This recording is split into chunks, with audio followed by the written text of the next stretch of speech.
En 1919, un homme extrêmement riche disparaît, en plein centre de Toronto, sans laisser la moindre trace. Son nom, Ambrose Small, né le 11 janvier 1866 à Bradford, en Ontario, au Canada. Magnate du théâtre, puissant et controversé.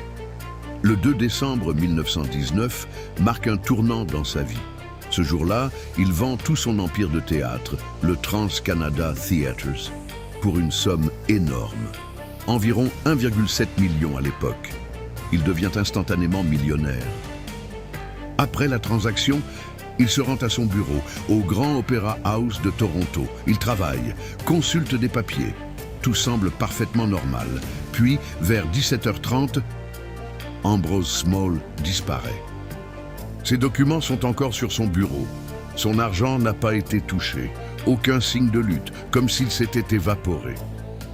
Sa femme s'inquiète. Elle signale rapidement sa disparition. Une enquête est lancée, mais l'affaire devient vite troublante, car Ambrose Small n'était pas un homme sans ennemis. Relations tendues, affaires douteuses, rumeurs d'infidélité. Les suspects ne manquent pas.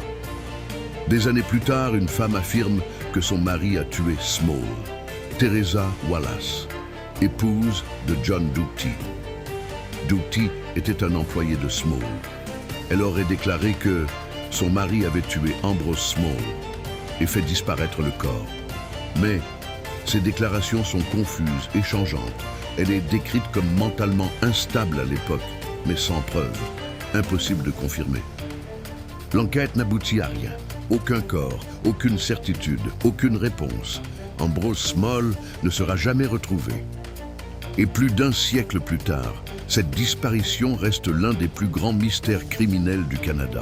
Un homme riche, un bureau fermé, quelques minutes. Et puis, plus rien. La prochaine disparition est peut-être encore plus étrange, alors abonne-toi à la pièce manquante pour ne rien manquer.